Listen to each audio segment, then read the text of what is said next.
নমস্কার, আমি সুপ্রিয়। সকলকে আবারও স্বাগত জানাই বং টেলিস্কোপের হরর অডিও সিরিজের সম্পূর্ণ একটি নতুন এপিসোডে। আজকে যে ঘটনাটি আমি আপনাদের সামনে শেয়ার করব সেটি ব্যাঙ্গালোর শহরেই এসটি মার্কস রোডে একটা ঘটনা।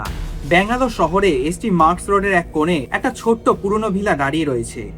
দিনের বেলা একদম স্বাভাবিক, কিন্তু রাত নামলেই লোকজন ওই বাড়ির পাশ দিয়ে যেতে চায় না, কারণ সেই বাড়ির ভেতরে একটা রহস্যময় মৃত্যু ঘটেছিল, একটা খুন যার রহস্য আজও পুরোপুরি জানা যায়নি। আর সেই ঘটনার পর থেকেই লোকজন বলতে শুরু করে ওটা ভুতুড়ে বাড়ি অথবা হন্টেড।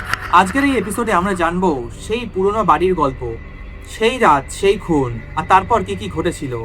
তবে আজকের এই ঘটনাটি শুরু করার আগে আমি আপনাদের জানিয়ে দিই, যদি আপনাদের জীবনেও কখনো কোনো ভৌতিক ঘটনা ঘটে থাকে অথবা আপনাদের বন্ধু বান্ধব আত্মীয় পরিবার পরিজন কারোর কাছ থেকে কখনো কোনো ভয়ঙ্কর অভিজ্ঞতা বা কোনো ঘটনা শুনে থাকেন, তাহলে সেটি আমার সাথে শেয়ার করুন। এই ভিডিওর ডেসক্রিপশন বক্সে আমি আমার ইমেল অ্যাড্রেস, ফেসবুক এবং ইনস্টাগ্রাম আইডি প্রোভাইড করে দিয়েছি। ওখানে গিয়ে আপনি আপনাদের ঘটনা আমাকে লিখে পাঠান।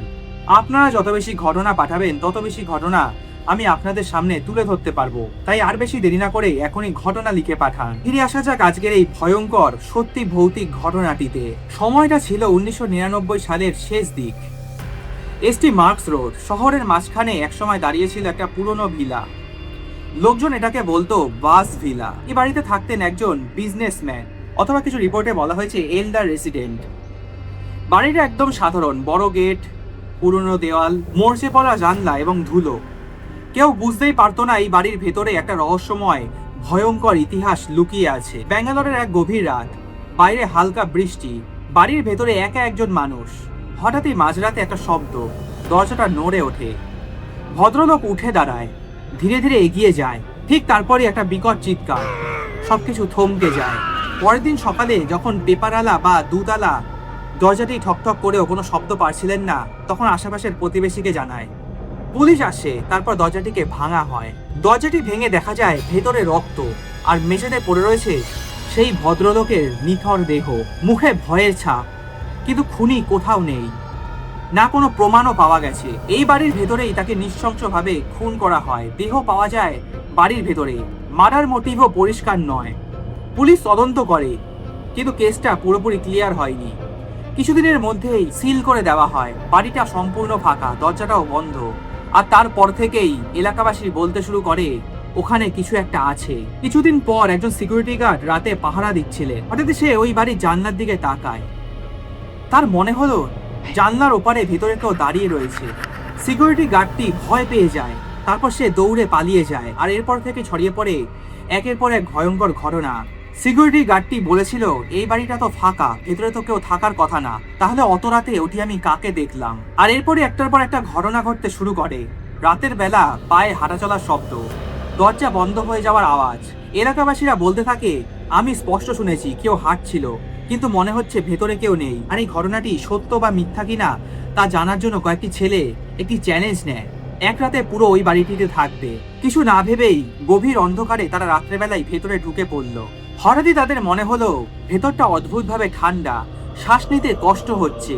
কয়েক সেকেন্ড পরেই হঠাৎই একজন চিৎকার করে ওঠে, আমার আমার পেছনে কে! মনে হলো আমার ঘাড়ে কেউ হাত দিয়েছে, কিন্তু ঘরে কেউ ছিলই না। আর এই ঘটনাটির ঘটার পর 2-3 জন ছেলে যারা ঢুকেছিল সাথে সাথে ওই বাড়ি ছেড়ে পালায়।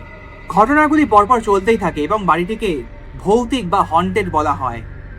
এবং এর কিছুদিন পরেও একজন ইউটিউবার সামান্য একটা ব্লগ বানানোর জন্য বাড়িটির ভেতরে ঢোকে, ভিডিও বানানোর জন্য। ক্যামেরাটি তার অন থাকে। 1-2 ঘন্টা সে বাড়িটাকে ভালোভাবে ঘুরে দেখে। তারপর হঠাৎই একটি কোণে ক্যামেরাটা নিয়ে যাওয়ার পর তার ক্যামেরাটা অদ্ভুতভাবে কাঁপতে শুরু করে। ক্যামেরার স্ক্রিনে কোনো কিছু স্পষ্ট নয়।